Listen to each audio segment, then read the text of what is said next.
So warm welcome again all to this Create Symposium on computational turns in the humanities.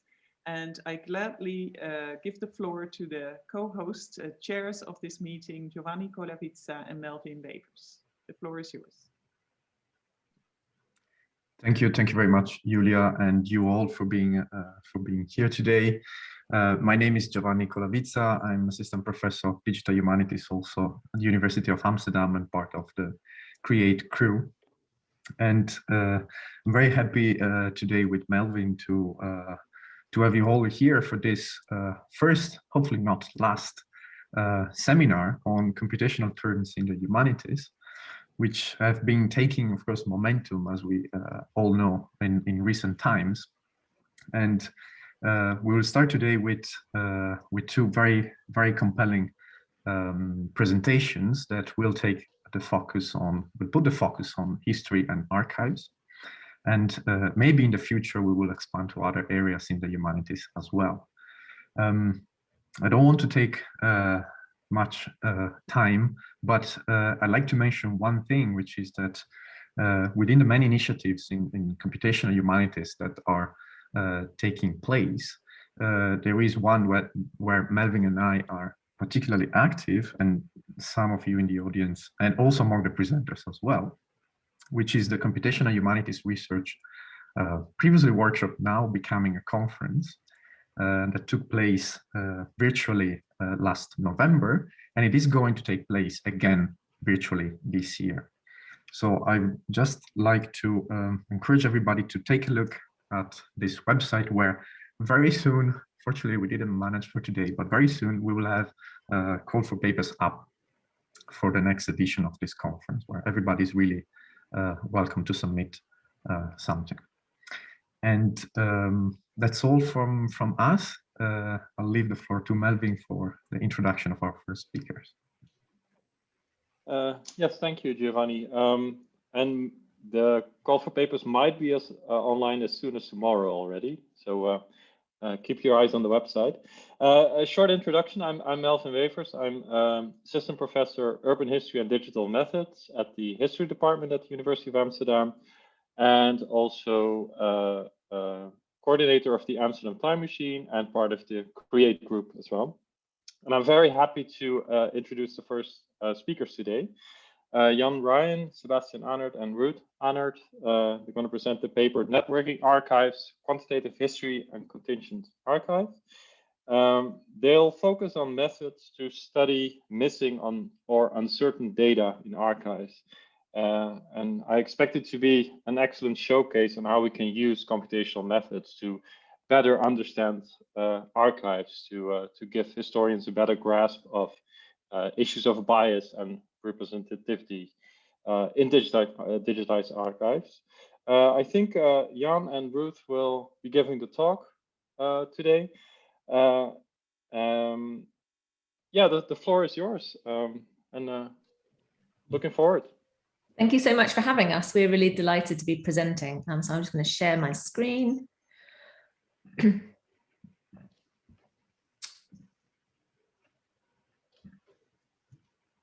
Perfect.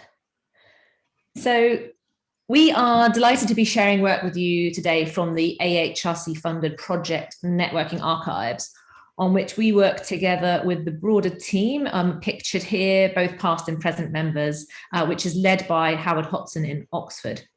As Melvin said, Jan and I will be presenting, and Sebastian's joined us to answer some questions. The project seeks to reconstruct epistolary networks by bringing together metadata from multiple early modern archives and catalogues to form a meta-archive of around 450,000 letters. However, there are a number of problems that present themselves, both to the reassembly of such data and its analysis. The letter by design is a technology of dispersal. The efforts to reassemble the oeuvre of specific letter writers or communities is behind the tradition of the collected correspondence, edited volumes that reunite the incoming and outgoing missives of a given individual. It's a labor that has taken individuals and teams years and decades to surmount for just single figures of interest. And what they necessarily recreate are egocentric views of the world, a very partial way into understanding communities of intellectual exchange. Online, fully searchable repositories of correspondence, text, and metadata, such as the Electronic Enlightenment and the Epsilon Project, bring with them the potential for researchers to aggregate correspondence data at scale in order to begin the task of reassembling and reconstructing communities of knowledge. That model of aggregation can be extrapolated to include ever larger and larger bodies of letters, but the same problems remain, that we are dealing with overlapping partial worldviews. The question then is how we can model the impact of that partiality on the knowledge we can reconstruct. So in this paper, we're going to share the ways that we're dealing with acknowledging partial and perspectival data. So the primary aim of networking archives is to create a virtual repository of linked metadata for approaching 500,000 letters.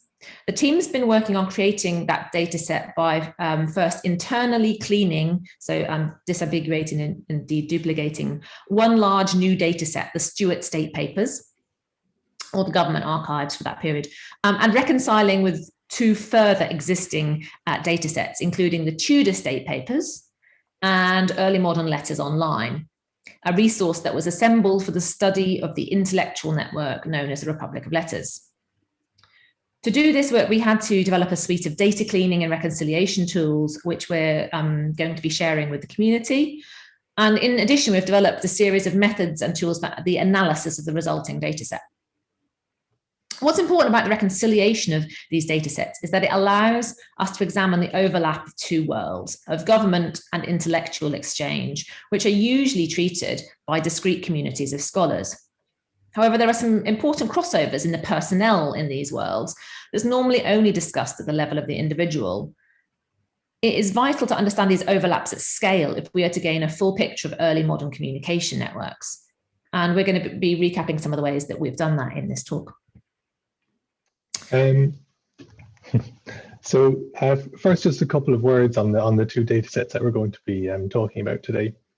So Early Modern Letters Online, or EMLO, as Ruth has said, is a union catalogue of about 100 individual catalogues. And this includes key figures such as Samuel Hartlib, the 17th century intelligencer who saw himself as a hub for knowledge exchange, many key Dutch intellectuals and politicians, including over 8,000 letters in the archive of the Dutch politician Johan de Witt, and about 3,400 letters of the Dutch humanist Gerardus Vossius. But despite its size, the dataset is still partial, and therefore it makes no claim to be representative in a global sense of the Republic of Letters or early modern communication more generally. Many of the catalogues are incomplete. So Hartlib's archive was rediscovered in an attic in the 20th century, and parts of it had been added to or removed over the years. Metadata has only been available or produced for 20% of Johan de Witt's correspondence. In other cases, the data we have is a good representation of all surviving letters. So, for example, the surviving letters of the Czech pedagogue Jan Comenius have been meticulously catalogued over years of work, but we know that this is only a fraction of his entire correspondence.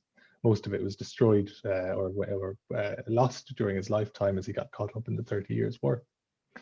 And the state papers, so the other data set that we're using, the state papers online, is also full of partial and missing correspondences. To give an example, in 1700, the keeper of the paper office, John Tucker, wrote a letter complaining that he only had records from 3 secretaries in office since 1660. In other cases, documents have been added to the state papers long afterwards, sometimes in a piecemeal way. So the papers of the Conway family, they were rediscovered by Horace Walpole in 1750. And within these documents are thousands of official state papers collected by 2 Lord Conways who had been secretaries of state. And the collection, the discovered collection, was split between the Public Records Office and the British Museum. And most of the so-called private papers made their way to the British Museum and eventually the British Library. But these would also be relevant to understanding the 2 Conways' ranking within the network, but we don't have access to that metadata. But in spite of this, we might still expect the state papers to represent a more unified worldview as an official record of state business. But what we find is that just as EMLO is mostly centered around the archives of a number of prominent individuals, the state papers are also a series of overlapping ego networks centered around the secretaries of state and a few other outsized individuals such as monarchs. And this has a big influence on the makeup of the archives and the topology of the network derived from them. Again, just to give a very brief example, the Secretary of State, Joseph Williamson, who was secretary and undersecretary in the 1660s and 1670s, nearly 20,000 pieces of correspondence in the Stuart State Papers, out of a total of about 170,000, are addressed to just to Joseph Williamson. Sorry, the next slide. With these two archives, so both partial and historically contingent, we sought to understand the shape and the effect of this contingency and how it could potentially affect our quantitative results. So we sought to understand the shape of the archive, so why its parts were distributed in the way that they were, where and what kind of absence was present, and how interconnected these separate collections were.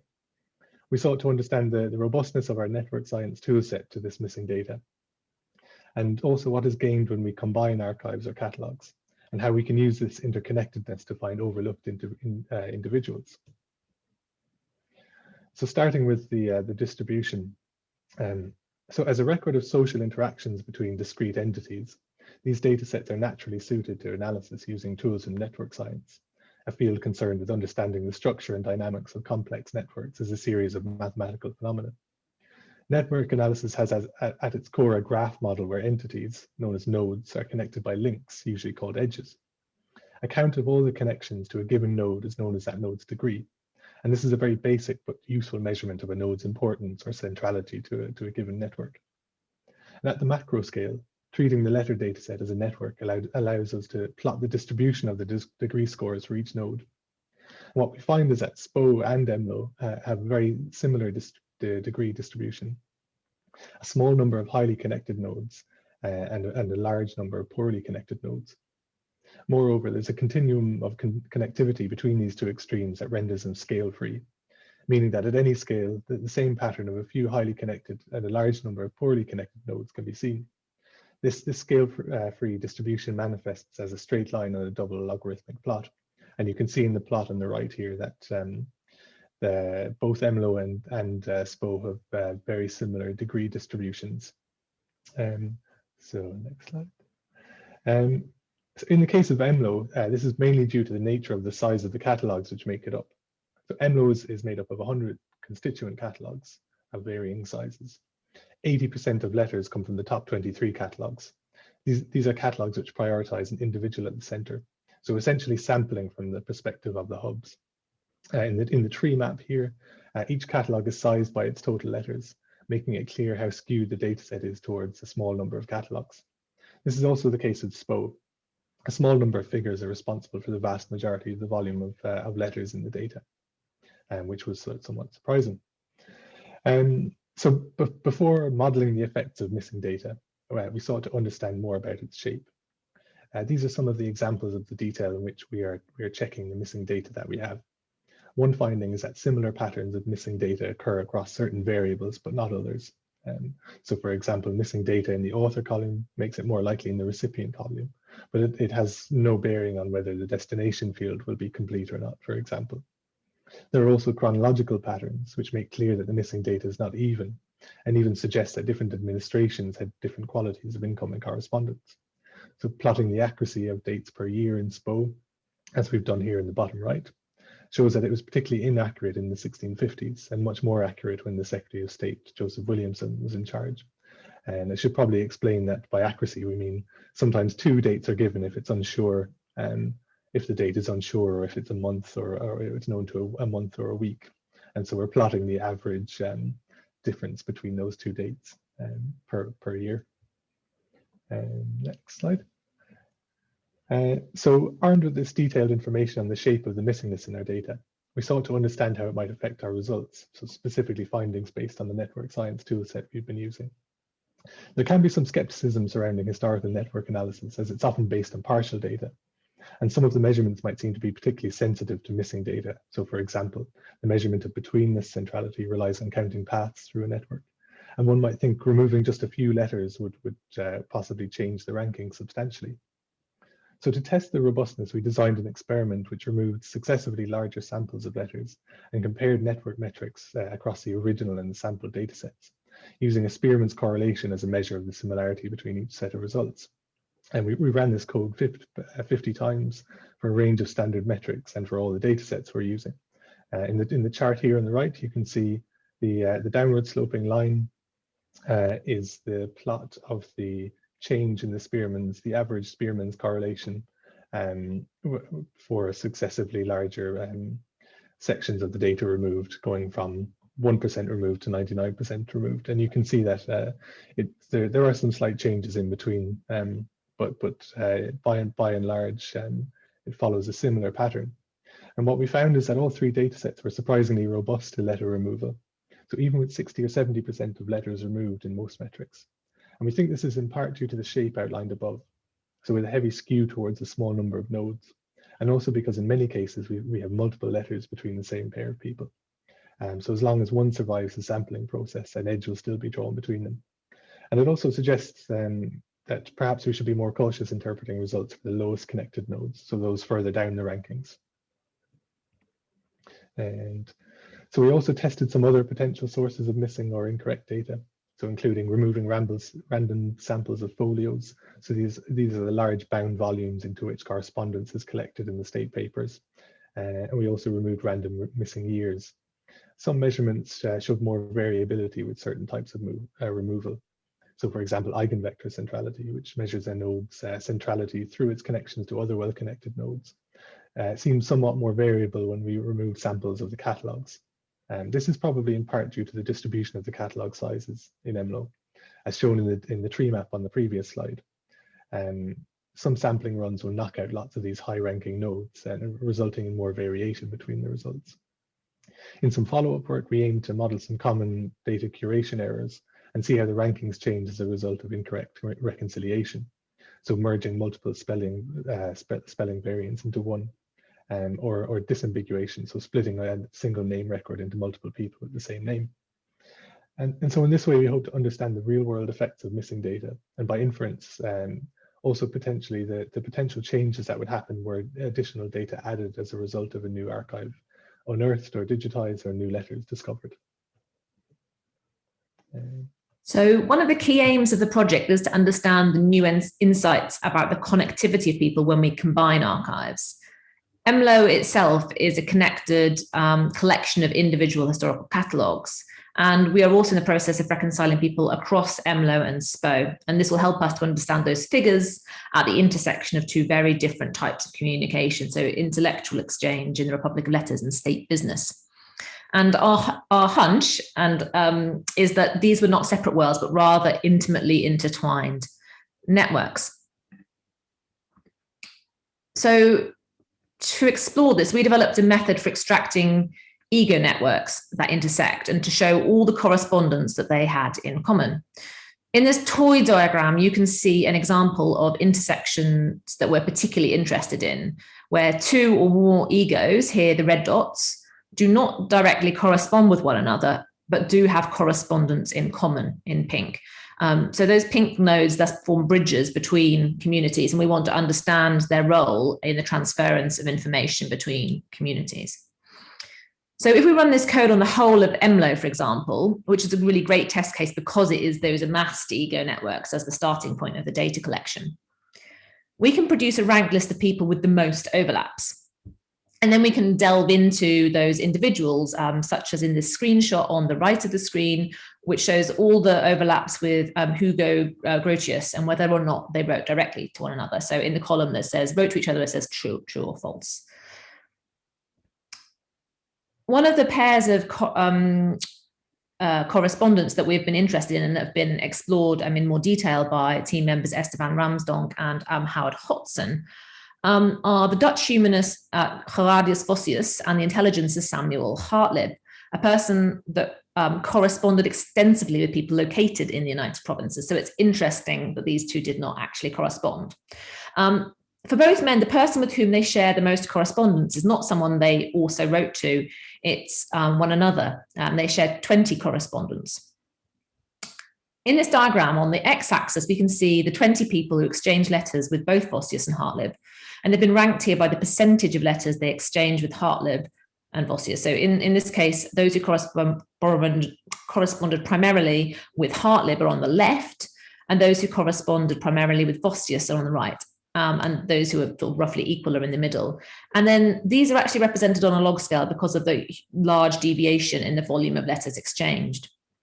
And what this visualization can help us to see is that the more voluminous correspondents exchange numerous letters with only one of the figures. The figures in the middle of the graph are marginal to both circles, exchanging only very few letters with both Hartlib and Vossius. So this analysis of the indirect contact confirms the following, that these people kind of had their own circles. And not only is there no direct contact between Hartlib and Vossius, but there's only little indirect contact between them. But those few people have that kind of additional structural importance because they are the few bridges between those worlds.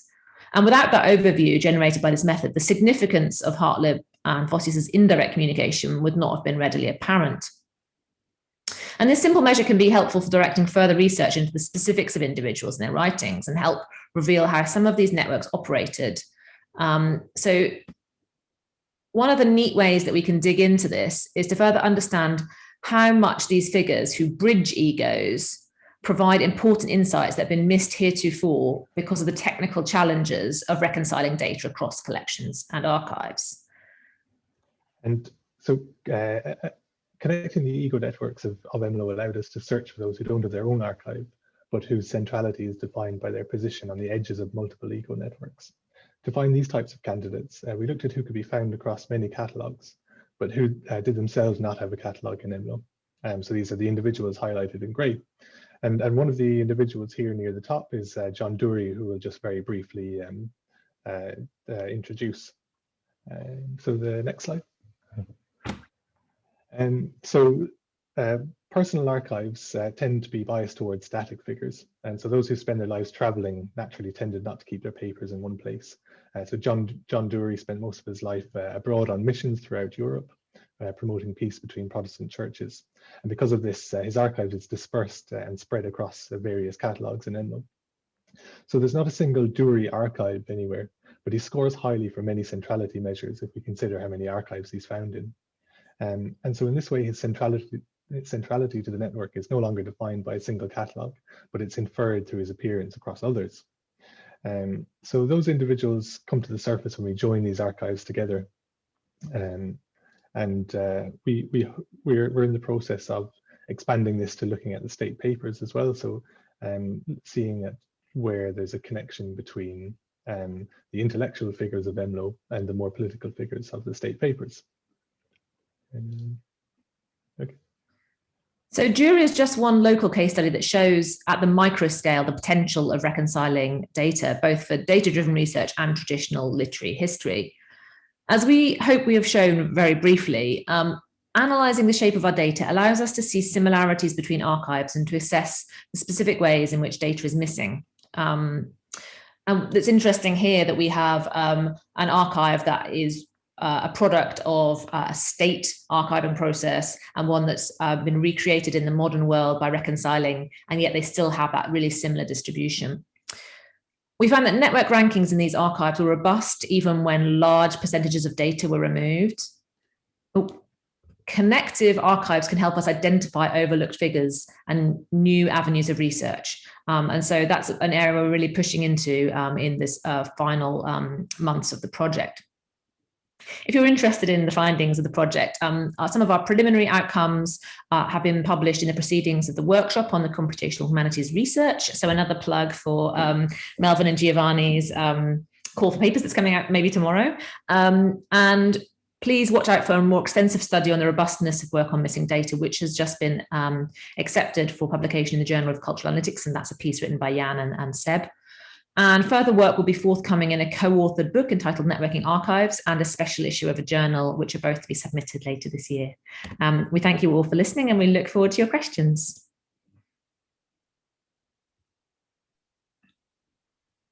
Thank you. Let's give a virtual hand of applause. Yeah, I already saw two questions appearing in the chat. The first one by Tobias Blanke. Do you want to ask the question yourself, or should I read it aloud? Not sure where I can see Tobias. You can unmute your mic if you. I have some problems with my internet connection, so if you don't mind, it would be great if you could read it out. Sure, no problem. He asked, if you remove letters, do you take care that you remove them evenly across the various classes of degree type nodes? Do you make sure that you don't just remove lots of nodes with small centrality measures? It might be also something that doesn't matter. So that's the question. I think I can answer that. We didn't. It's a good question. We sampled completely at random, but we did do lots of runs of the sampling. So the idea was that we would hopefully capture the variability. So I'm sure in some of the times we sampled, you might remove lots of unimportant nodes towards the bottom of the rankings.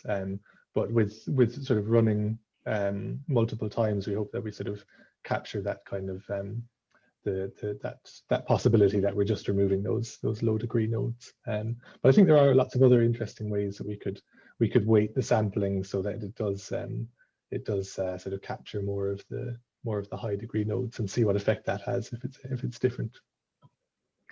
You did also seek to replicate the kinds of loss that you might expect in real world scenarios as well, though, didn't you? Yeah, well, so we tried removing folios. So just sort of imagining that maybe the British Library has taken away a few volumes of correspondence to be for conservation reasons or something, and what would happen to the rest of the network if there was different folios missing, which of course depends on the way that the data was archived in the first place. But yeah, that was the idea, to sort of try and simulate real world.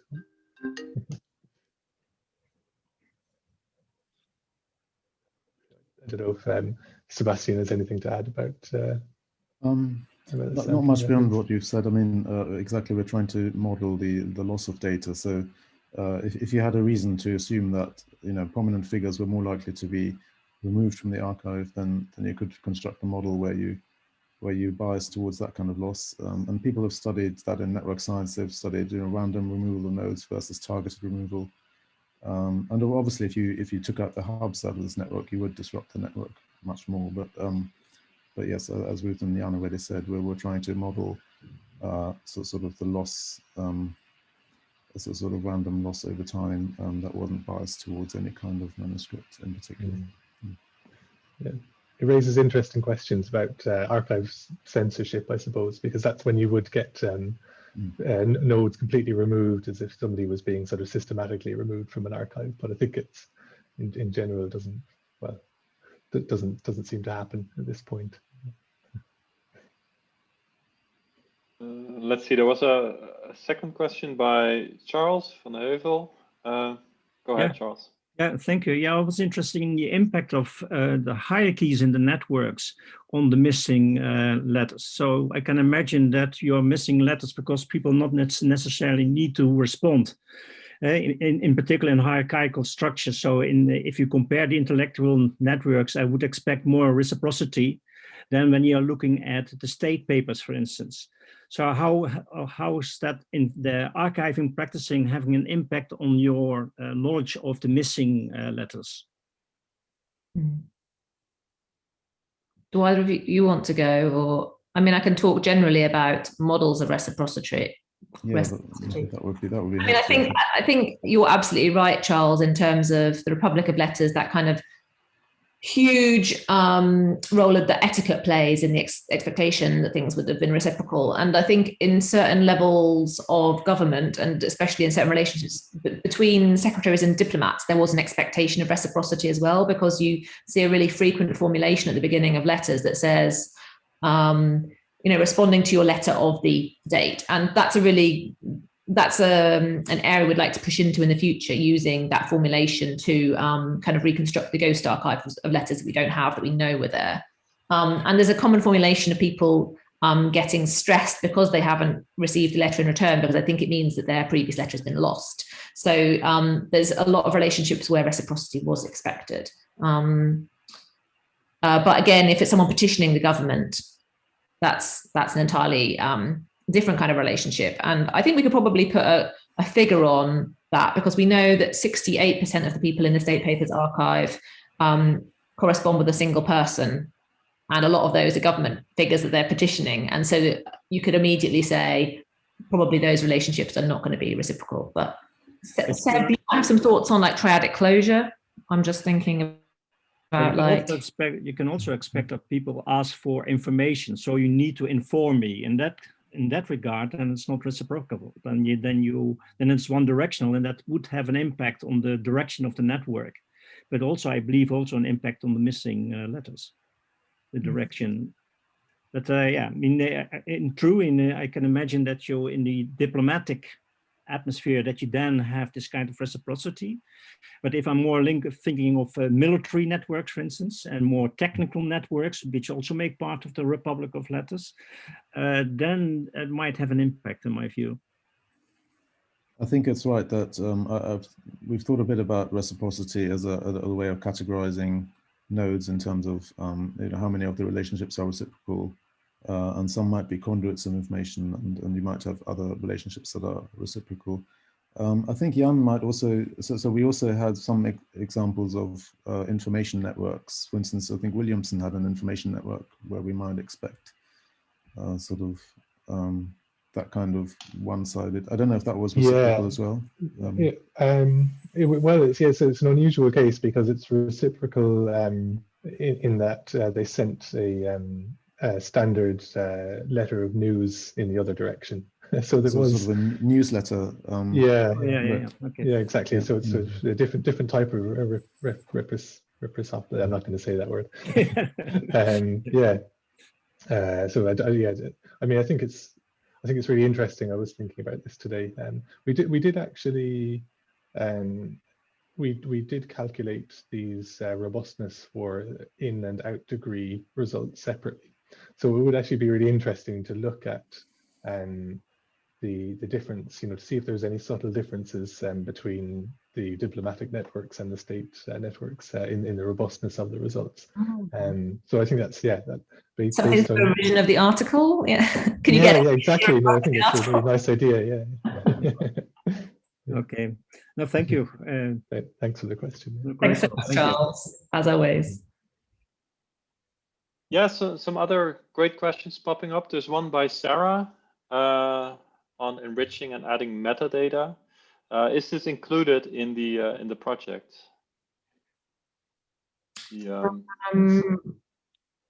Seb. Adding and enriching. So, well, we are aiming to make everything linked data. So we're linking to Wikidata, for instance, and also other ODNB. And then Wikidata also has the advantage that it has a lot of other identifiers already. So once you link to that, you can often link to other sources.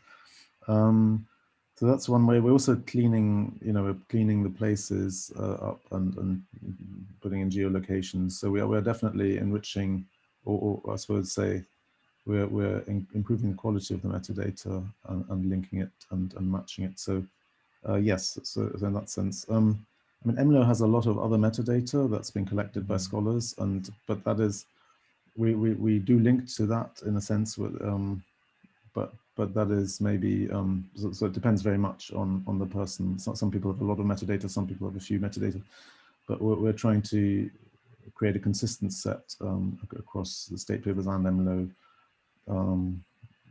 of everything that we have. The statistics on that, where that enrichment's been possible, is also interesting. So we've found that 17% of people we can find any kind of linkable, anywhere we can add linked open data. So Wikidata, Parliament Online, VF, because of the degree distribution, right? Because 68% of people are only writing to one person.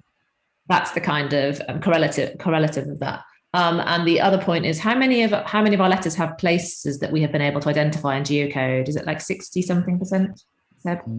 Yeah. Yeah, so maybe, yeah, The state like papers. Yeah, it's probably about 2/3.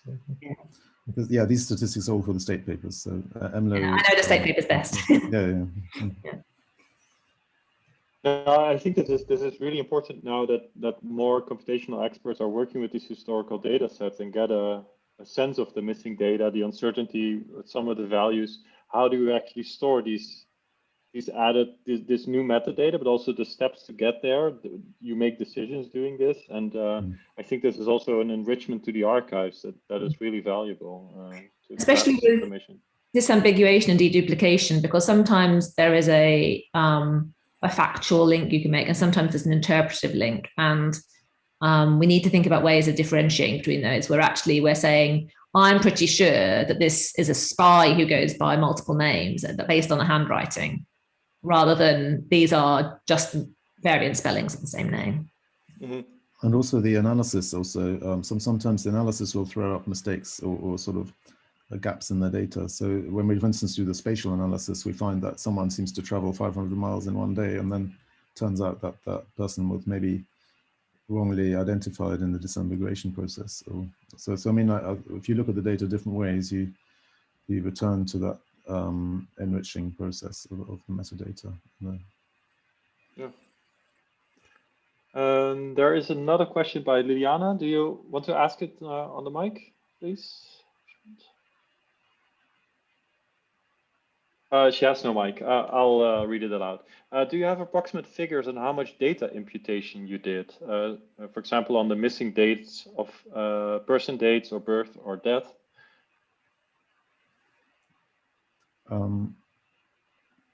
You mean sort of inference of well, if we don't have the a firm source, then we try to not infer any data. We just have a. Mm-hmm. I did some date narrowing. I did some manual date narrowing where we had, so a lot of letters have like a crazy large date window because it's not certain when they were written, and you can quickly narrow those if you know anything about the periods. But I spent a few days on it, and then I was like, I'm going to lose the rest of my life. So we got down to like a 10-year window or something. I did like the really biggest outliers. Yes, the state paper's metadata has some 300-year date windows for some letters because of strange choices made at some other point. Might be a lifetime or something. Yeah. Well, 300 years isn't. Yeah. But I think that even what Ruth did was never to sort of guess. It was always, it was still there was still a factual basis for the dates. So I mean, it's not like what we did do one point, we were inferring people's whereabouts for as the destination of a letter. So if we wanted to find out where a letter had been sent, we sort of would try and infer where that person was based on the letters they were sending. So that is a non-exact estimate, where you have to have some confidence estimate, but we don't really use that data very much. So for the most part, we only rely on data where we've got the sources directly. She follows up that she asked the question because there's many letters that lack the metadata. There are many unidentified persons for which we only have a name string without dates of birth or death.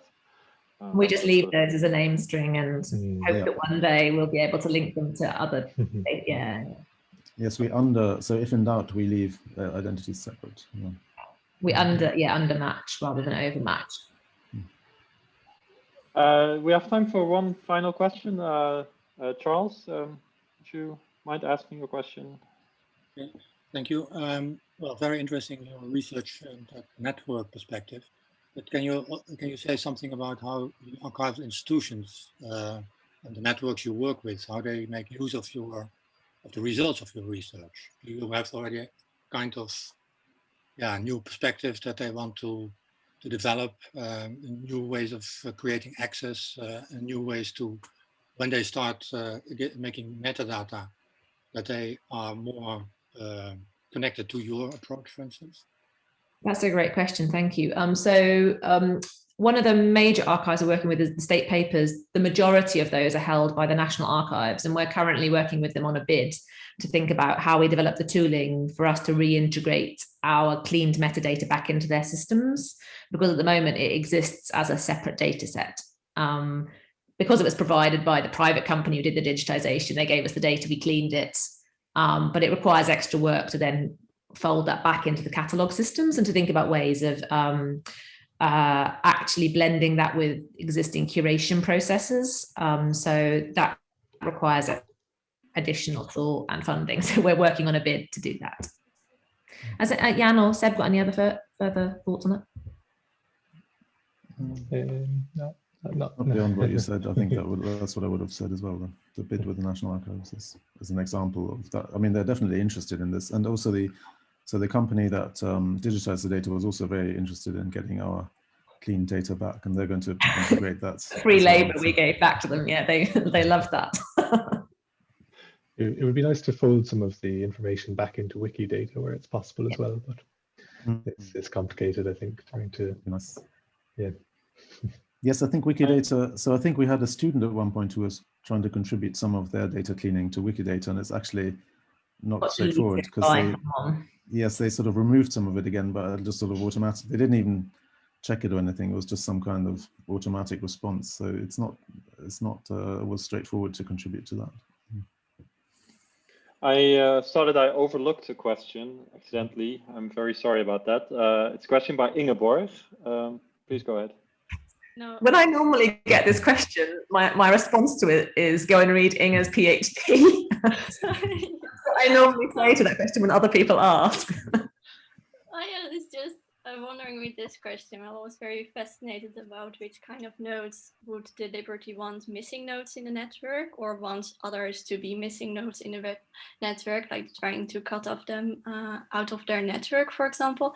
So just wondering if you take that into account, if there's a way to see whether missing nodes want to be missing nodes in the network, or whether they were a consequence of a conflict, for example, or whether it's actually missing information in the network. So is there something maybe that you have thought about? It is a little bit actually. So I wish Esther was here, because we worked on an article on Milton's network, and we see that he's got lots of sort of indirect links with the Republic of Letters, but he kind of remains peripheral to it. And if you push into that, you see people saying, he has rather heterodox religious views. We need to kind of steer clear of him. So I think using the overlap methods and finding places where it becomes odd that people are not communicating directly, I think it's then a prompt for close reading to see are there reasons in letters for that. But of course, all of the etiquette involved in, as you know, the etiquette of writing in this era was that most people were very, very polite to the people that they held in low esteem. So digging below that can sometimes be complex. Thank you. Jan, Seb, any other thoughts? I mean, we haven't tried it. Sorry, we haven't tried that kind of deliberate node removal on the effect that might have on missing data and network rankings. But that could be another interesting thing to simulate. Yeah, no, indeed, especially because those people are so also honest in their conversation and so polite. It would be interesting to see within the network itself if they are actually lying in their correspondence, because it's like their conflicts will be also visible in the network. So especially like not the close reading part, I think very be interesting to see what happens in the network. So yeah, going the other way almost. Yeah. Mm-hmm. This does touch on another aspect, which is aliases. Sometimes people conceal their identities by writing on a different name, and in a sense that also destroys the network, because it splits a node in two, and therefore the network looks more disconnected than it should be. So, I mean, that is another practice that that sort of can interfere with the way you're analyzing the network. But yeah, I just thought I'd mention that. All right. Thank you very much for all the questions and the great answers, and of course the great talk. For people that got interested into networks and weren't before, I also recommend the book that Ruth and Sebastian co-authored called The Network Turn. It appeared 2 months ago, I think, in open access, so you can easily access it. Yeah, it's networks and humanities, everything in one book, super fascinating. I suggest that we take a break now until 4 Amsterdam time, and then we'll see each other at 4 with another talk. So see you in a bit. Thank you. Bye, thanks. Thank you.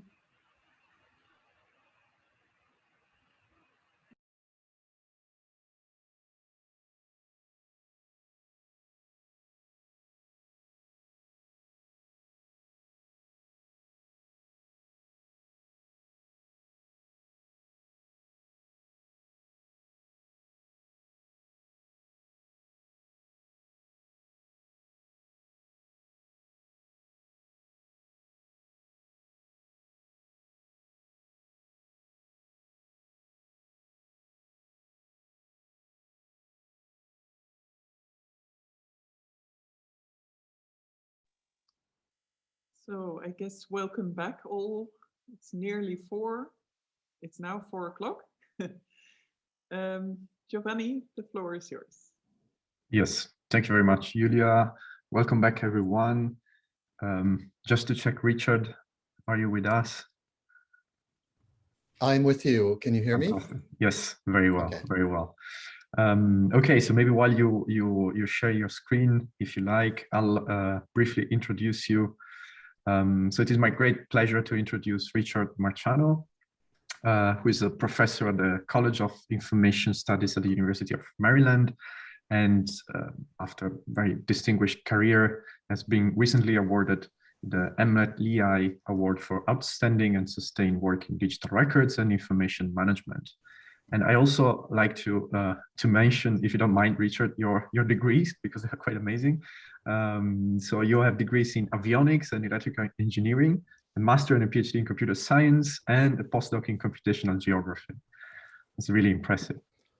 So thank you for being with us today. The floor is yours. Give me 1 second here.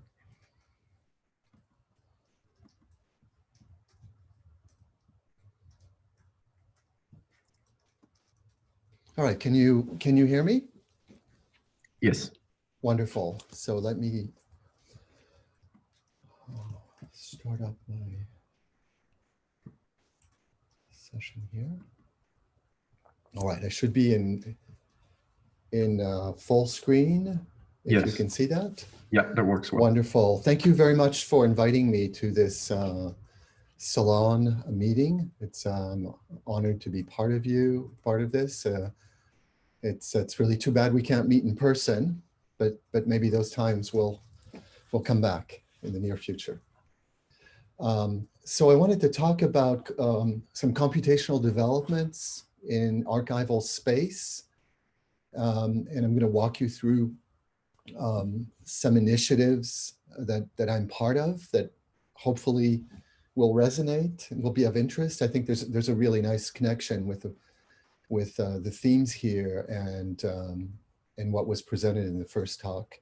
And then my particular lens is archival education in this emerging space of computationally aware archives, or as we saw earlier, networking renditions of historical and archival documents and the implications. So these are fascinating fields and developments, and it's rather new, and it's in the realm of practitioners and students.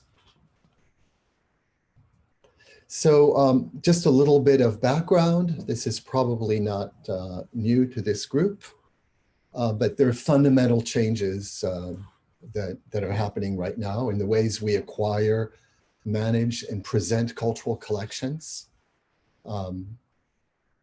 Beyond the impact of COVID in the United States, here are a few examples that are notable. In 2022, the National Archives will no longer accept transfers of permanent records in analog formats, and will only accept transfers of permanent records in e-formats with appropriate metadata. This has huge implications on the business of the National Archives, on how information is transmitted, and in my view is really connected to the notion of computationally aware archives and digital treatments in moving forward. If we're only receiving electronic records, it's potentially a game changer and has profound impacts on how information is produced, how it's consumed, and the life cycle of electronic records.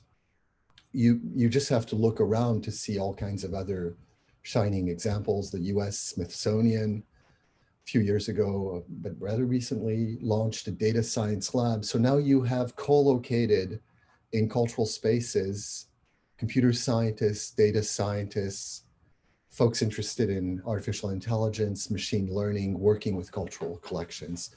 In Europe, there are all kinds of really amazing programs. I've been collaborating with the National Archives, TNA in the UK, and they have some really interesting digital research program developments as well.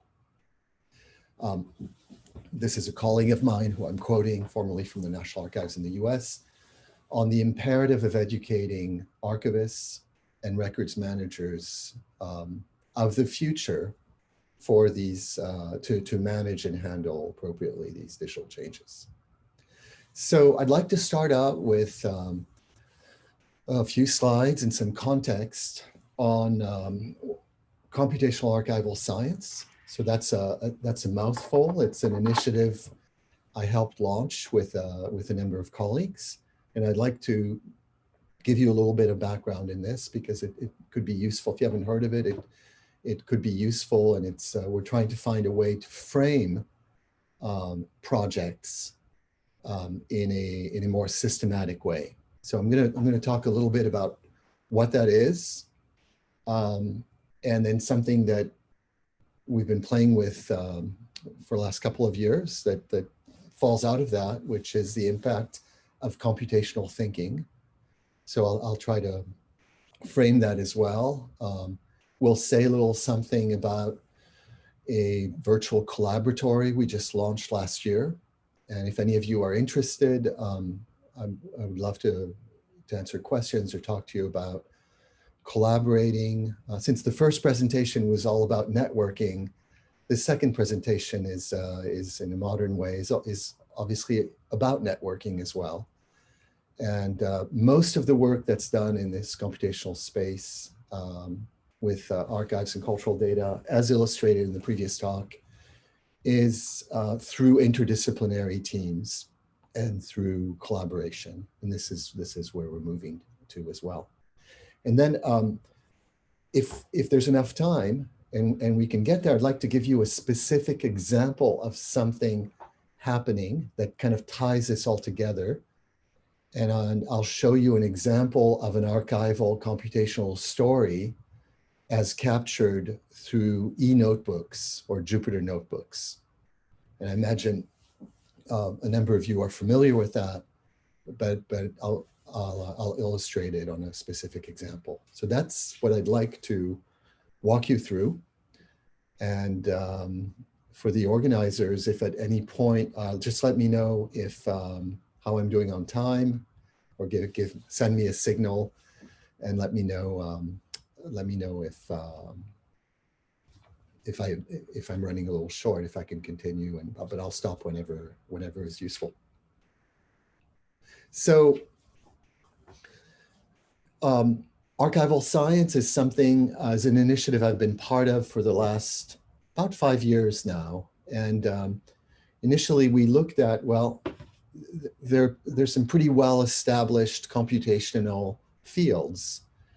Computational social science is very well established, right? One definition is investigating social behavioral relationships and interactions through social simulation, modeling, network analysis, as you saw in the first talk, media analysis, etc.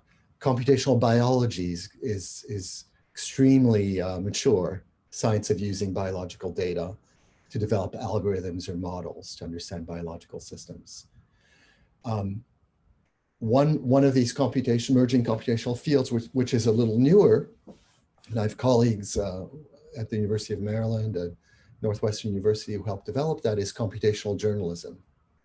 And one of the definitions by Nick Diakopoulos is finding and telling news stories with, by, and about algorithms. So in that vein, we thought, let's try to capture the essence of that. And if there is a computational turn in archives, let's create a label and let's simply use that, that label to try to better understand what the implications and what the ramifications of computational archival science might be. And that's the focus of part of the talk here. So here's one definition. It's a little long. And by the way, we have a Google group if you want to join us in these conversations. We'll probably have another listserv soon. But it's the goal is to explore computational treatments of archival and cultural content. So one definition that goes back a few years, it was kind of an early definition, might need to revisit that. We propose that this be a transdisciplinary field concerned with the application of computational methods and resources to large scale and then archival treatments, which include records, archives processing, analysis, storage, long-term preservation, and access. The goals of which are to improve traditional archival lifecycle models. So it's to support appraisal, arrangement, description, preservation, and access decisions. The previous talk actually focused on scale. So it hits on one of these items. It also focused on description, on enriching the letters with descriptive metadata and making that available, searchable, linkable, etc. There is a paper, if you're interested in that, kind of a foundational with a little f, kind of a starter paper, a number of us put together 3 years ago now, called Archival Records and Training in the Age of Big Data. And it's off of the AIcollaboratory.net website, which I'll say a little more about. In this initial paper, we looked at 8 case studies with examples of interdisciplinary work. They included evolutionary prototyping, so sort of design, computational linguistics, graph analytics, digital humanities, archival representation, computational finding aids, digital curation, public engagement, authenticity, something called the records continuum, and then a foray into spatial and temporal analytics. So for each of these spaces, we also looked at the takeaways for training students and future practitioners. So MLS stands for Master of Library Science Education. Over the last 5 years, these are a couple of recent examples. So the conversations have grown. I was part of a records management special issue last year, and there are a lot of papers that have come out of that, if you're interested. There are two volumes that came out in 2020, and you can see some of the topics. They're very digital humanities, but we tried to have a focus here on records management, blockchain, record linking, NLP, algorithmic things, etc. There's a current issue which is in the making on the right, ACM Journal on Computing and Cultural Heritage, JOCCH. So we've had a really large submission, and I'm one of the co-editors or guest editors, and we are working on this edition. So these are a few examples of more recent works that try to capture that space. We've had now 5 IEEE Big Data workshops, and as you can see, This is the transdisciplinary, certainly multidisciplinary nature of this. We've held workshops on computing in the cultural space at IEEE, at ACM, hoping and trying to bring together computer scientists, humanities, researchers, and archival science practitioners. This is our last conference. It was held in December. All the papers are online. For this particular one, since it was virtual and we did Zoom, all the presentations are online. And there were sort of 5 categories, and I'm sharing this with you just so you can get a sense of the scope and how the conversations are, where the conversations are heading. So the broad themes included analytics for archival processing, analyzing historical data and documents, representation in archives, visual and audio archives, web and social media archives. There is a portal that's part of the AI collaboratory.net on CAS, where a lot of this information is sort of centralized, and I invite you to take a look at that if you're interested. So our first conference, IEEE conference, was in 2016.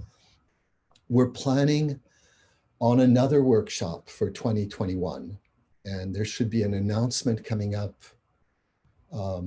probably in the next month and a half. If any of you are interested in contributing some of your work or bringing your work to this space, that would be fantastic. And I'm happy to talk to you more about that. But we've had, actually I should update that, probably over 30 workshops since 2016, international workshops. 5 of these CAS IEEE events. There's over 50 publications and presentations. And then a lot of this at my end has been informed by collaboratory projects where we bring together very interdisciplinary teams. And these are just a few examples of the kinds of projects I work on. In yellow, sort of highlighted the first 8, they're currently funded projects. The others are more recently funded projects, some of which are still happening, but a little more in the background. And we're looking at digital curation and archives beyond just the cultural spaces. So I have a collaboration looking at additive manufacturing, aka 3D printing, working with engineers. Another project working with neuroscientists and bioengineers.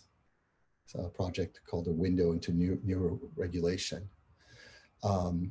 Projects with the National Park Service on developing digital asset management systems.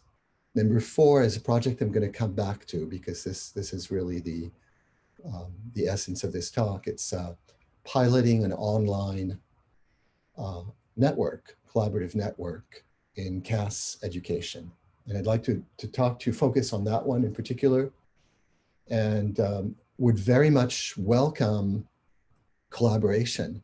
We were just starting a pilot, and I'd like to expand this network with any of you who are interested in these issues, in particular on archival education, etc. And then number 6 is something if we have time, I'll show you a Jupyter notebook that relates to computational thinking to unlock Japanese American World War II camp experiences.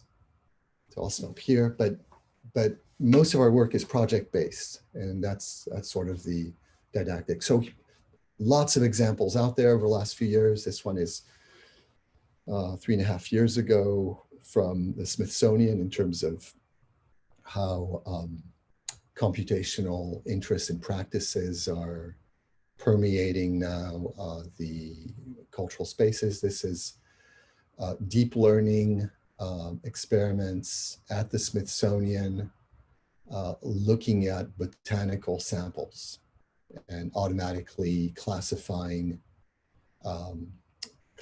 millions of pages, millions of images of specimens, etc., developing neural networks and machine learning with results that are doing the experts in this area. So interesting stuff. This I just threw in because it relates to libraries and archival science training. You're starting to see, this was a kind of an ad out of University of California, Santa Barbara, but you're starting to see hiring notices that discuss, well, we're looking for reference librarians interested in supporting new research methodologies, in particular, computational methods applied to digitized cultural resources or born digital data. One more reference. So about a year ago, I collaborated with colleagues in the UK through an AHRC grant, and we had a whole interaction on looking at the impact of disruptive technologies with respect to archival theories and practices, and contextualizing records when using the kinds of methods you heard in the first talk. All right, this brings me to a little plug, but I'm only putting this here because I would love to be able to broaden this network, and if any of you want to explore this and partner with us, that's the whole point of this. So we created a community of interest a year ago. This was at the end of our AHRC project during our final presentation at the British Library at the Alan Turing Institute, called the AIC, Advanced Information Collaboratory, and the goals are very computational in nature. So the goals of this collaboratory are to explore opportunities and challenges of disruptive technologies for archives and records management. This includes digital curation, machine learning, AI, or whatever the latest trend is. It's not dependent on that. It's sort of a mindset or an attitude to understand technology and evaluate opportunities and do case studies and work on projects, and then with an eye on figuring out what the educational parameters might be. Number two, pursuing by definition multidisciplinary collaborations. It's indispensable. There's no way around that. Number three, leveraging these kinds of technological approaches to unlock hidden information in massive stores of records. And then there are two components, two components left, one on training and educating, and another on, which is indispensable as well, on looking at issues of privacy, ethics, sensitive community information when performing computational treatments. So that's the essence of this center. There are a number of partners. You may know some of them. We have colleagues from the TNA, from King's College London, from Canada, and the rest are from the US.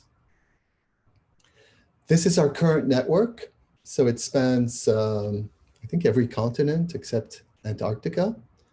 That's a goal. I'll come back to that as needed. In this network, we have practitioners, we have researchers, we have computer scientists, we have archives folks. So it's a very diverse network.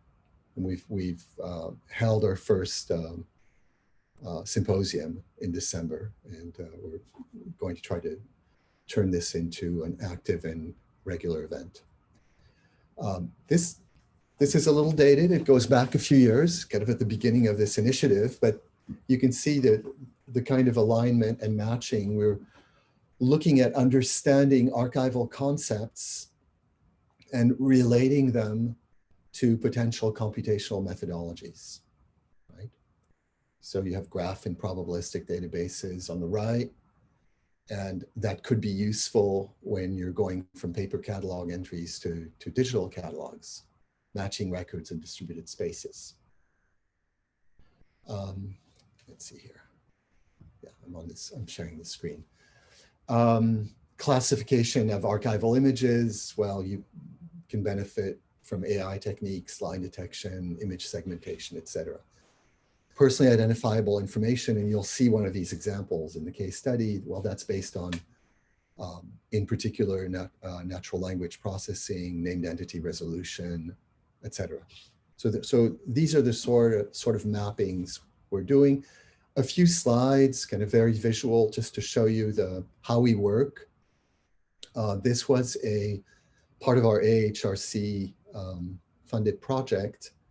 This was actually looking at doing a 2-day datathon at the Maryland State Archives with colleagues from the Maryland State Archives in the UK, TNA and King's College.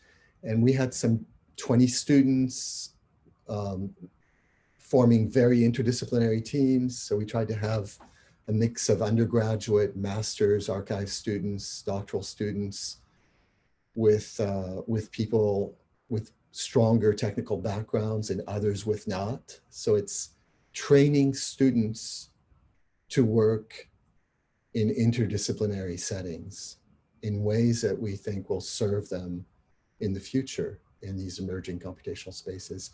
This was specifically looking at a project called The Legacy of Slavery for Maryland. And we had groups focusing on runaway slave ads, certificates of freedom, manumissions, cemetery records, things of that sort. Another example, this was actually organized by my colleagues from King's College and the TNA, of a 2-day datathon in pre-COVID in 2019 with interdisciplinary teams coming together to look at computational treatments, networking treatments with TNA collections. Another project, that's the one I hope to show you, on computational thinking with World War II internment camp records in the United States. Kind of a very sad history that has not been researched in this fashion. So it's an interesting test bed. Again, we had some 20 students, 5 teams, looking at, and this was working together for 8 weeks and towards a public event, presenting results with survivors of the camps and their families, and a movie producer who presented a documentary, so kind of a big public event. The kind of topics you'll see here in terms of computational archival science, we're looking at name registries, integrating vital records, designing controlled vocabularies, mapping events and people, and networking or connecting events and people, if I relate that to the first talk. One more example. This is a project that just started recently where we're working with the FDR, Franklin D. Roosevelt Presidential Library and Museum, looking at a collection that's called the Morgenthau Holocaust Collections Project. These are diaries of Henry Morgenthau from 1933 to 1945.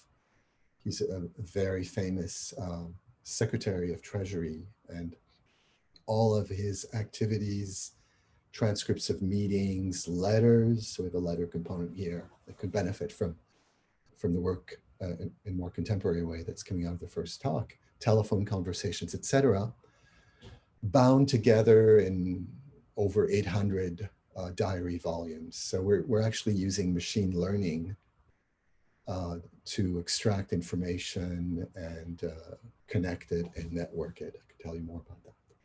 But this is where all of this was leading to. This is a project that's a 2-year project. We're 1 year into it. That's funded in the US by IMLS, Institute for Museum and Library Services. It's called CT Laser Plus. And it looks at integrating computational thinking into library and archival science, education, and research. There's a link. There's not much online yet, but you can see the full proposal.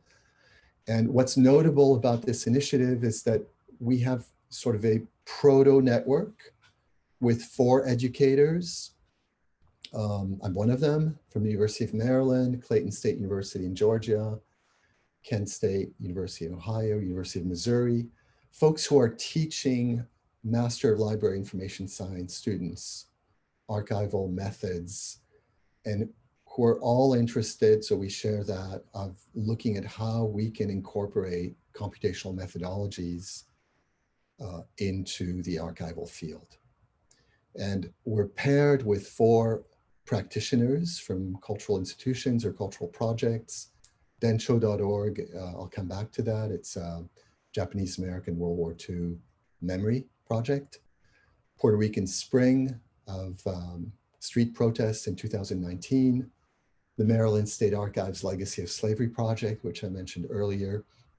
And Photo Archive at Spelman College, which is a very famous historically Black college. And they have a treasure trove of historical documents and images. So we have essentially a computational network of folks, and that includes educators, art historians. We have a network of practitioners and a network of educators.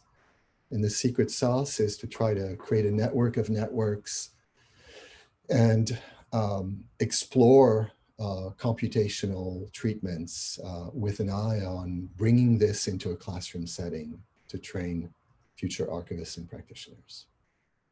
And we'd like to grow this network. So once again, if this resonates with you by the end of the talk in any shape or fashion, I'd love to talk to you more about this. And I'm looking at my screen. I don't have the, I didn't bring that up. I don't have the your faces, etc. And I'm not tracking the chat either. So if I'm missing anything, please holler. So our latest initiative is has a strong focus on computational thinking. So if you've followed those conversations over the last few years, there's a famous Communications at the ACM paper by Jeanette Wing. I think she was at IBM at the time, in a little over 15 years ago, in 2006, trying to define computational thinking and explaining the significance of that. Since then, there's a ton of really interesting work there. I'm mentioning a particular URL that has a good, that captures the pulse of the conversations in that space. It's from the Center for Innovative Research in Cyber Learning. Lots of good references there. Broadly speaking, there seems to be a consensus that computational thinking at least has 4 major components. And people come up with more, try to refine these. The first one is decomposition. So kind of fundamental building blocks, right? Principles that have to do with thinking algorithmically and computationally. So decomposition, breaking a large problem into smaller, more manageable parts. Pattern recognition, recognizing which parts are the same and looking at attributes and duplication and patterns and things of that sort. Abstraction, filtering out data based on attributes you might have observed in a pattern recognition phase.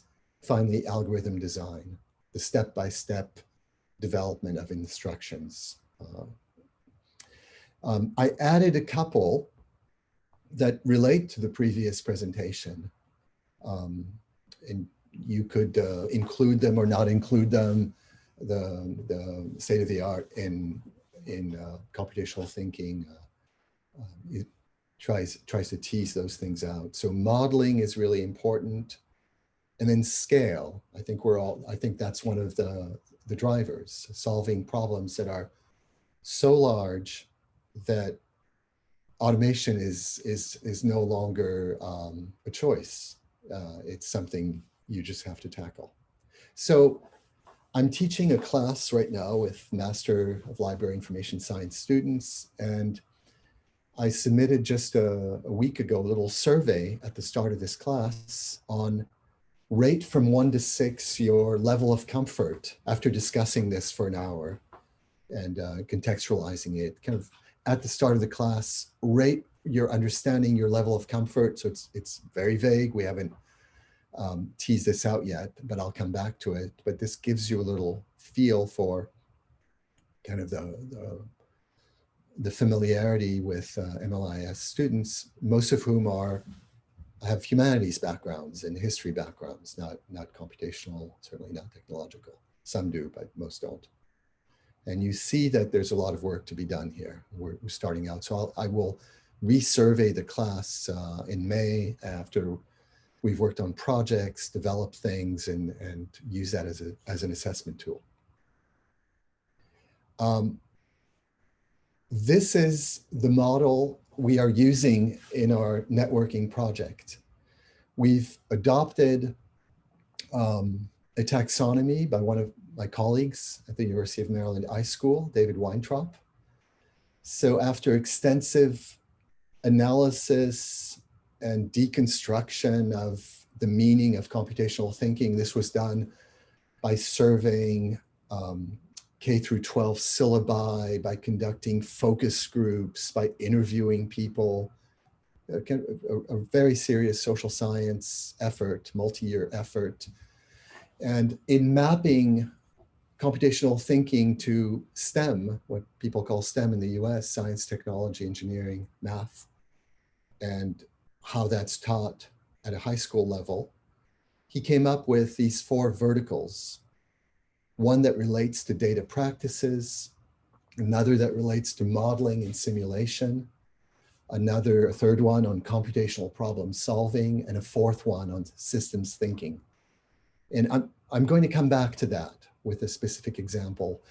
This is really significant in my view. So it tries to operationalize these rather vague and abstract notions of computational thinking towards coming up with assessments.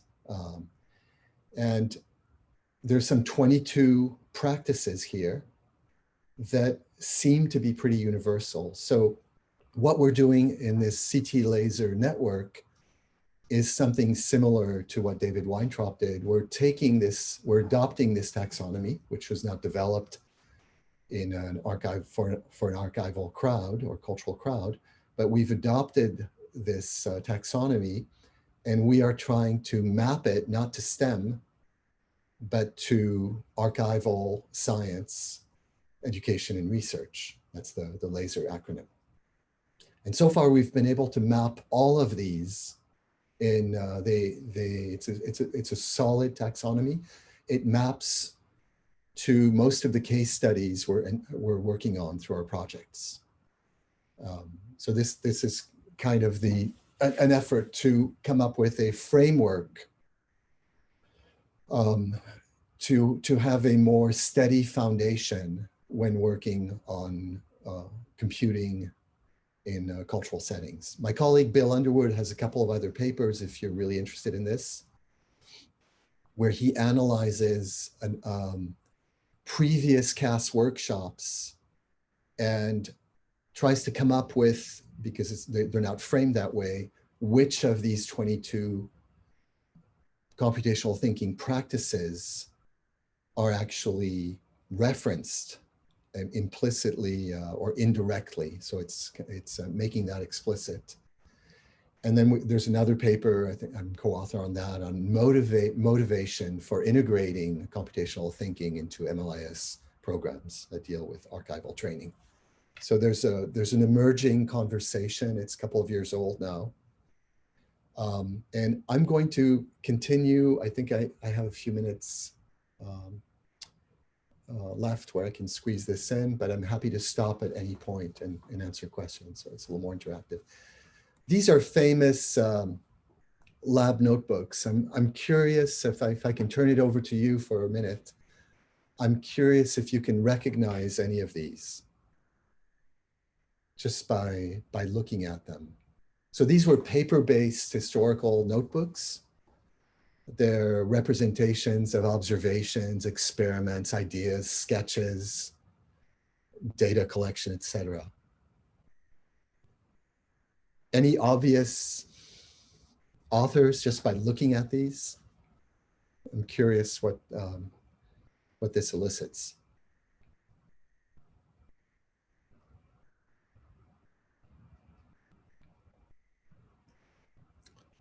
Well, I'll mention the one on the bottom right. So the one on the bottom right is Galileo, and that's where Jupyter Notebook comes from, right? That's in reference to Galileo's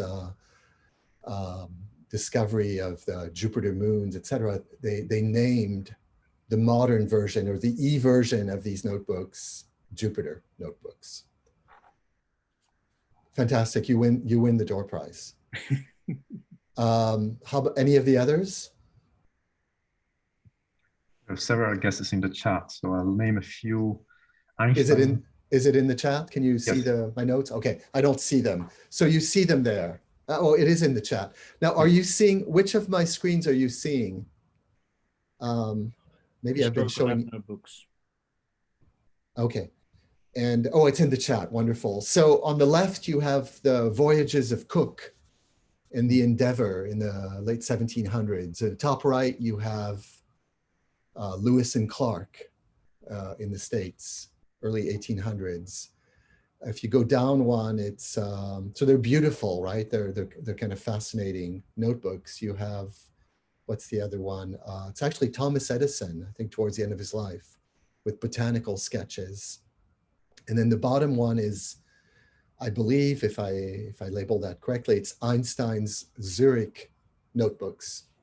So this is the origin of that. Let me go back to my slides here. So we're interested in electronic notebooks. That's an industry thing. There's $1 billion use of it with medical records and patient records. And what's nice about Jupyter Notebooks is that it's sort of an interactive live version, a little bit like Harry Potter newspapers, something that can bark, that has bite, that moves, where you can, it's multimedia, where you can incorporate sound, video, and computation. So in the few minutes I have left, I'm going to do a really quick walkthrough and happy to share the slides. So as part of this educational network, this CT laser network, we have a portal we're starting. It's called cases.umd.edu. And it stands for Computational Archival Science Educational System, where we are capturing moments in these interdisciplinary projects and through kind of computational storytelling, so using Jupyter Notebooks. And our goal is to create a pool, we're just starting, of these notebooks, kind of a shared resource that educators and practitioners can then use in a classroom setting. So create momentum and then capacity, and through these networking activities, start sharing the kinds of things we're doing. So I'd love to capture elements of the first talk sort of in this medium, describing how things worked and what assumptions you made, where data was missing. So it's really describing a scientific or computational experiment using archival data. Out of these case studies, because that's what we just started, we also want to create lesson plans, kind of the teacher's notes, student notes, exercises. So that's the impetus of this. What you'll notice is that we've adopted that taxonomy. So we are also, in terms of metadata, for each of these notebooks, archival notebooks, we are trying to capture metadata about which archival practices are represented. We're also trying to capture information about the types of ethics and values considerations that are of concern or that are elicited. And then lastly, we're literally capturing, relating these notebooks to those 22 computational thinking practices that are based on sort of 4 verticals in 4 areas. And this is this is fundamental because I think what's been missing until now is sort of a framework or a systematic framing of what computational treatments mean. And we are now developing a number of these notebooks that all reference that common taxonomy. So the taxonomy, the computational thinking taxonomy becomes sort of a code book or a reference data set that allows us to compare and relate case studies and projects. And you could argue, this is a controversial statement, that maybe that's what's been missing in digital humanities, certainly in computational archives projects, is this foundational reference system. Okay, a few slides, I won't have, and this is what you see here. So for the Japanese-American World War II case module, on the right, you'll see the examples of tags or metadata we are assigning to this. So it's not part of the website yet, but we will elevate those attributes as part of the search engine so that you could didactically, if you're interested in computational case studies that exercise constructing computational models and developing modular computational solutions, you could pull up all those case studies and see how they go about exercising those practices, et cetera. So there's a reference here. Oh, actually, that's an old reference. I'm sorry. I will update my slides. But this relates to, this is the Legacy of Slavery project. And I'm going to shift over and yes, this is the correct link. I'm sorry. So I'm going to end with one of these Jupyter notebooks. And there's a link here to a paper that describes the step-by-step process we did. This is extracting personally identifiable information from historical records. It relates to 1942 to 1946 WRA, War Relocation Administration, that created a network of camps to house what people thought would be a fifth column of American citizens who might not be loyal. It was a terrible event. We're looking at these index cards that document the treatment of prisoners in the camps. And if you look at this study in greater detail, this is the subset of those 22 computational thinking practices that is illustrated in both the paper, but in the Jupyter notebook. So it's A through J and not others. And this in the slides, this is done with students over a few weeks. It's didactic. It's done with MLIS students in the class. We look at these cards and we analyze those computational thinking practices and come up with explanations of which ones are appropriate based on the treatments we're giving the cards. So there's a data creation treatment or step in the workflow, in the processing workflow, from the cards to text, which involves OCR and metadata extraction and transformation into spreadsheets. There's a data manipulation part where we're using OpenRefine in this particular instance. There's a data analysis phase. We're visualizing these records. In this particular instance, we designed a computational model, which was essentially a flowchart.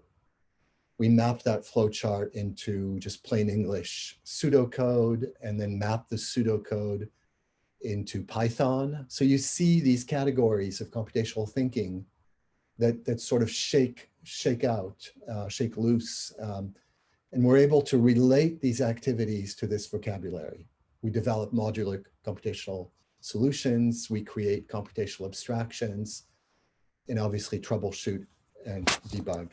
So probably time for me to stop, but I want to show you where this is, if you're curious. So if you go to the CASES website, you'll see some emerging case studies, archival, computational archival case studies. The citizen incarceration is one of them. So here you have that organization with the metadata attributes that span those three categories, including which computational thinking practices from the taxonomy we feel we are exercising, the software that's used, considerations on the data. By virtue of using Jupyter Notebooks, this is in a Jupyter Hub. If you click on the little kind of Olympic rings here, I'll just show you what that looks like if you haven't seen that before, but probably many of you are familiar with that. It will take this Jupyter Notebook, which is a JSON text file in a Jupyter Notebook format with tagged in a way that's understandable by a reader. And it will create a virtual machine for free, load that Jupyter Notebook in the virtual machine, and allow educators and students to not just read the paper, but interact with the data and the computational methods. So this has been very powerful, and with colleagues, we are re-instrumenting all our classes around that deal with digital records and digital treatments of archives around this sort of computational framework. So here we are. You have the first page, and this is organized. Yes. Very sorry to interrupt. I wonder whether we can leave a few minutes for questions. Let's stop here. Yeah. And this is a notebook of notebooks. So when you go in here, you can run each of these cells, explore the data sets, run the algorithms, modify this, interact with the data, etc. So if you're familiar with this, great. If not, this would be a way for you to interact. So I will stop here, but this captures a lot of activities, but around in this computational multidisciplinary educational space. So thank you very much. Fantastic. Well, no, thank you, Richard. Really fascinating talk, and I'd like to invite everyone to give a round of applause. I cannot say how much we are all, or many of us at least, thinking and practicing the very same things that you have presented. So this is extremely useful and timely. I'd like to start with a question. We have time maybe for 2 or 3. Tobias and Charles asked a related question, which is connection between these educational initiatives that are very timely and extremely important with the practice, with archival practice and archival institutions as well. Can you comment on that, please? Sure. So the whole reason we actually put this network, this CT laser network in play, and you'll see statements if you actually look at the proposal itself on the AI collaboratory network. And so these may be controversial statements, but unfortunately they need to be said. It's not clear that students and practitioners, so I teach a professional certificate in digital curation with people in the field who have just graduated and who have sometimes 40 years of experience. I'm currently teaching that with a practitioner colleague, Mark Conrad. And what we're seeing is that people are coming back and doing this kind of training because they never received it when they were doing their archival training. It's not necessarily integrated and taught. So there's some real issues there. And not to sound too harsh or to pick on anyone, but most educators don't have this background, which is why we're creating a network.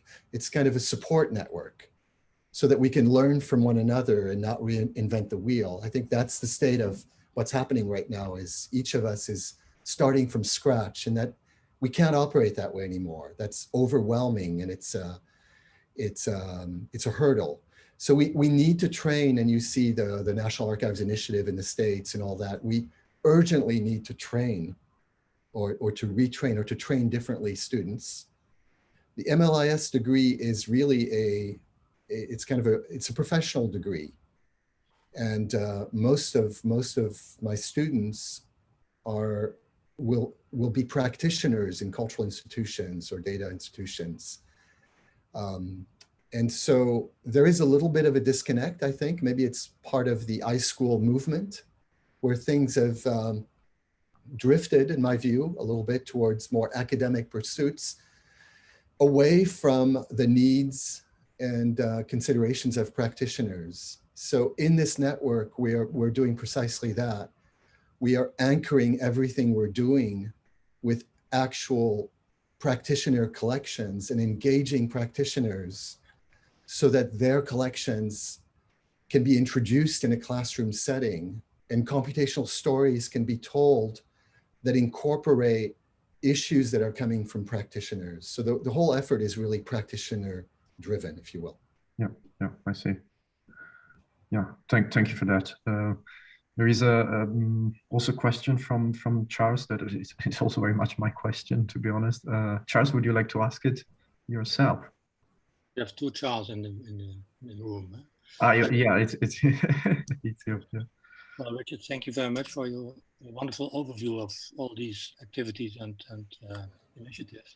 But one of my questions is that one of the challenges we are working with is to bridge the gap between administrations and the archival institutions.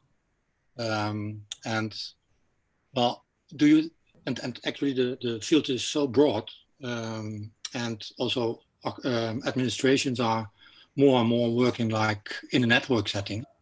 So I'm curious whether you think that the curriculum of CAS can serve both spaces at the same time.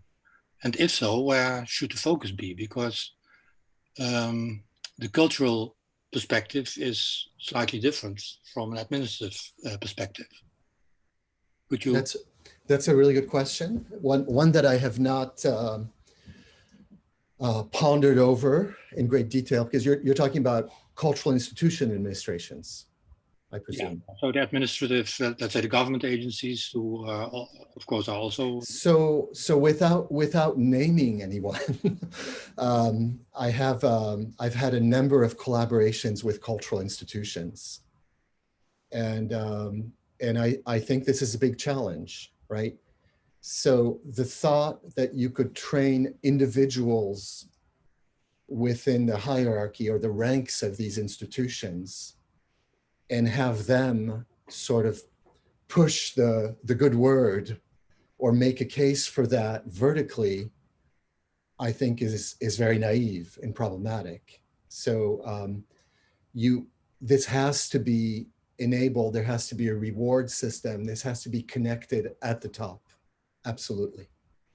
In a slightly different scale, if I look at iSchools, et cetera, there's a similar concern, which is I think a lot of archival programs are becoming marginalized with sort of data science and IT taking over.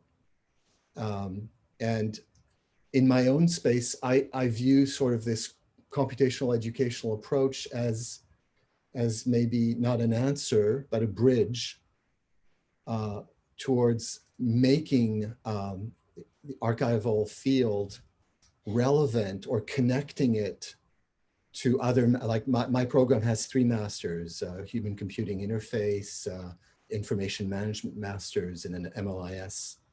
So in all my projects, I connect students from all these masters. So it's across the entire institution.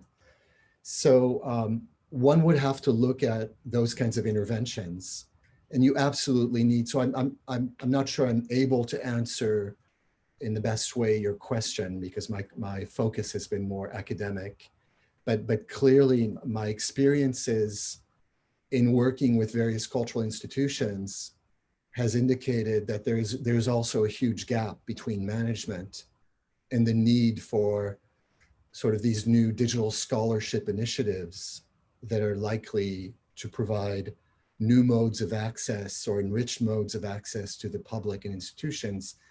And you have an entire generation of practitioners and managers that has not been exposed to this. And that's a huge gap. It's a big challenge. And I would love to talk to you more about that offline, or if we had more time, that's what is going to ensure that this has a future and is viable. That has to be approached. Okay, thanks. Yeah, because I think there's a lot of more to say about this, but I think time is too limited. Yeah, unfortunately, we cannot stop here and go to the pub. Maybe another time. It would be appropriate. Richard, the very last question would be if you would be happy to share the slides. We are happy to circulate afterwards. With pleasure. Very rich in information. And so I was thrilled to join you in this effort. Thank you for inviting me. And my goal was just to give you a sense of what these emerging networks look like. And that's just how we're starting these. And the only way forward, in my view, is to work together and build up these networks, strengthen them, and figure out where we need to go collectively as interdisciplinary groups. So again, in that vein, I'd like to extend an open invitation to all of you to continue this conversation, to consider joining us in these conversations and efforts, and we'll have events coming up this year, and that would be a wonderful step forward. Yeah, absolutely. Thank you so much, Richard, again for your talk and for being with us today. I'll just like to remind everyone that if you would like to be up to date with Create initiatives, you can subscribe to the newsletter if you're not already a member. And with that, Julia, would you like to bring this to a close? Thank you very much. Thank you, dear speakers. This was really inspiring. To complete Giovanni's call, there's the link to our website. Keep following us. Richard will gladly, of course, disseminate the calls for your events. And let's hope this will be the start of wonderful new collaborations. Thank you also, Melvin, Giovanni, for chairing and organizing this symposium. And we'll keep you posted on our next events. Thank you all. Have a good day. Bye-bye. Thank you. Bye-bye.